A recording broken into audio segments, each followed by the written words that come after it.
এতক্ষণ আপনার আসার সময় হলো, এত দেরি করলেন কেন? দেরি কোথায় করলাম? আমার শিফট তো এখনই। আপনার শিফট ছিল 2টায়, এখন বাজে 2:20। আপনি 20 মিনিট লেট। শুনুন, মেয়েদের কিন্তু সেক্স সেন্স প্রবল, এরা হুট করেই অনেক কিছু বুঝতে পারে। আর শুনুন, মেয়েদের এই জিনিসটাই আমার সব থেকে বেশি পছন্দের। মুখে কিছু বলে ফেলার আগেই চট করে বুঝে।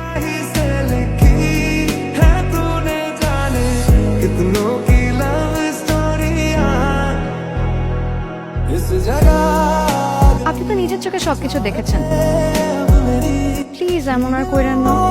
আপনার পাগলামিটা যে আমার জন্য একটা খারাপ লাগার কারণ হতে পারে, আপনি এটা বুঝেন। আপনি বোঝেন? আপনি কি এটা বোঝেন যে আমি নিজেকে মানাতে পারছি না বলেই পাগলামিগুলো করছি? আমরা কি বন্ধু হতে পারি? বিয়ে ঠিক হওয়া একটা মেয়ের সাথে আপনি বন্ধুত্ব করে কি করবেন? আপনার বিয়ে হয়ে গেছে বলেই বন্ধুত্ব করতে চাচ্ছি। আপনার চোখ ছলছল করছে। এতটা খেয়াল করে খারাপ থাকার চেষ্টা করছি, ভেতরে একটা খারাপ ফিলিং কাজ করছে, তাই সেটা কোনো করার চেষ্টা করছি। আপনাকে ডিসকাউন্ট দিলে চলবে? সে ডিসকাউন্ট। ফ্রেন্ডশিপের ডিসকাউন্ট। ধরে নিন আপনি যতদিন পর্যন্ত কবুল না বলছেন, আমি যদি ততদিন পর্যন্ত আপনার বন্ধু থাকতে চাই, চলবে? আপনার বিয়ের পর আর না যোগাযোগ না রাখলে হবে? এর মানে কি দাদা? কণিকার বন্ধুত্ব। আমি কি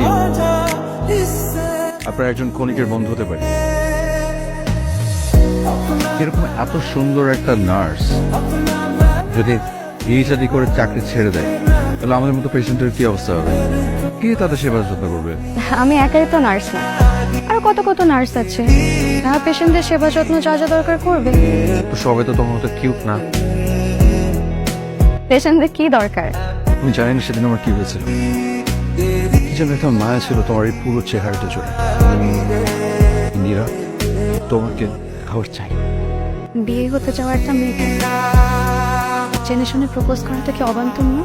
জানি না, শুধু জানি যে আমি তোমাকে অনেক ভালোবাসি। খুব সময় এসেছেন সিউ।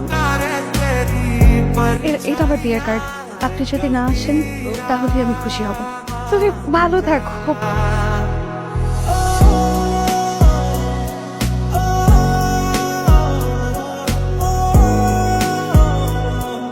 হিরোগিরি দেখাতে গেলে কেন? নায়িকা পাওয়ার জন্য। আমি আমার পাগলটাকে অনেক ভালোবাসি। আমি তোমাকে ভীষণ ভালোবাসি।